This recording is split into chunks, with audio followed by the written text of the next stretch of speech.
You are hereby advised that the tips, tactics, stunts, and tricks displayed on our videos are performed by professionals in controlled environments, such as closed ranges. Do not attempt to duplicate, recreate, or perform any of these at home, as personal injury or property damage may result. The producer of this video is not responsible for any such injury or damage.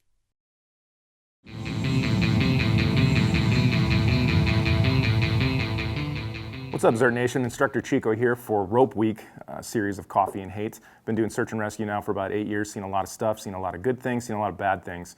And I'm here this week to kind of share some of my thoughts, some of my advice, show some gear, show some different skills that you should pick up and have kind of in your tool bag to be able to respond, help your neighbors, help your community, and possibly help yourself and family. I'd like to give a big shout out to the Rope Week sponsor, Exotica. They make some of the best gear on the planet in terms of rope access stuff, carabiners, pulleys, grappling hooks. They got a really good product selection. I use them, I love them. I recommend them to everyone that asks, and check them out, rockexotica.com. This week for Rope Week, we're going to be talking about a couple different things. We're going to be talking about some knots that you should learn. We're going to talk about gear that you can buy for yourself or go look for, and we're going to talk about some different techniques and things to think about when it comes to swift water and rope, because they're all very important. Part 1, carabiners, kilonewtons. Everyone knows what a carabiner is. You've seen them all over the place. You hold your water bottles with them. Some of you guys climb, some of you guys do rescue stuff. You know all about this stuff. For those that are interested in carabiners, where to buy them, where to look, and specifically what kind of carabiners to buy, this segment's going to be for you. So here in front of me, we have all sorts of carabiners. Some of them, in my opinion, are carabiners. Some of them are carabiner-ish. And what I mean by carabiner-ish is that they have the shape of a carabiner, they function like a carabiner, but they're not going to hold like a carabiner, at least the carabiners that we'd want to run on our kit or run out in the backcountry or for whatever reason purchase and possibly use. So in front of me here, all sorts of different varieties. Some of them right off the bat, just from looking, you can tell kind of what's a mock carabiner and what's an actual carabiner, and some of them you can tell carabiners that I've actually used. You can see some kind of wear and tear on them. So going through the lot here, obviously this right here looks like a carabiner. By all intents and purposes, you could call it a carabiner, but this right here I wouldn't carry with me.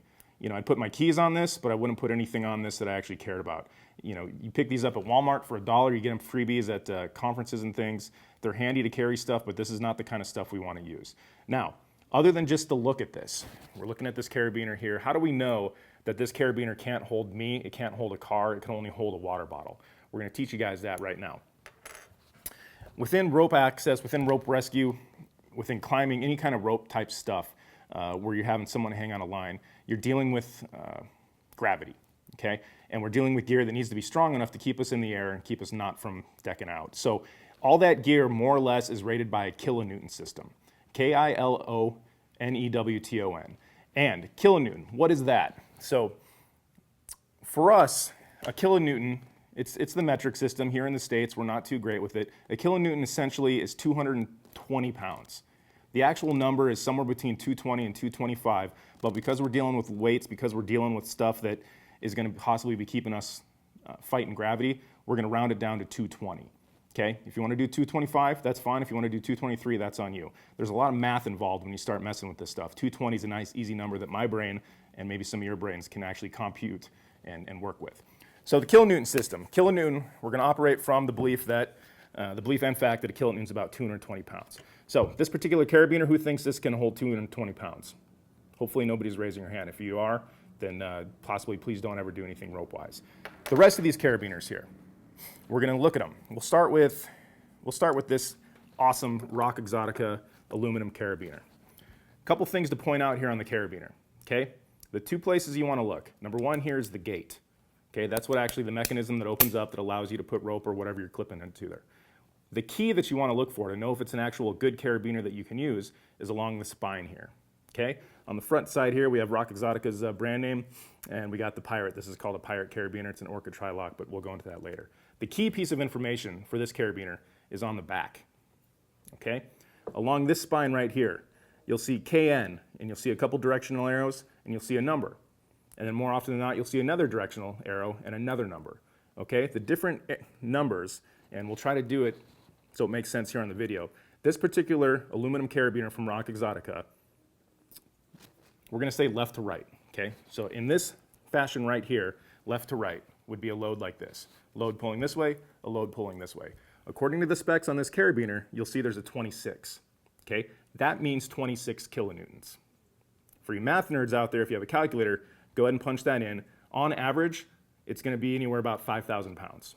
An aluminum carabiner pulled in this direction with the gate closed is usually going to be about 5,000 pounds. You'll see ones out there that'll be rated 21 kilonewtons. You'll see some that are rated 28. Play with the math all you want for quick decisions, quick getting into a system. You're going to look at that and go, that's a 5,000 pound carabiner. Okay? The other direction we care about is the up-down. That means if it's loaded this way. Okay? We don't ever want to load a carabiner that way. Carabiners always wanted to be loaded along their axis. If they're loaded along this, they become significantly weaker. In this case, this particular carabiner, from that 26 initially, this direction, it goes to 11. Very big problem. So that's why when you see people use carabiners in different systems, they're always loaded along their major axis. They're always flat, whatever you want to call this, like this. If they ever twist, if they move, which happens a lot, they adjust them. Okay? So rating a carabiner, check the spine, check the numbers.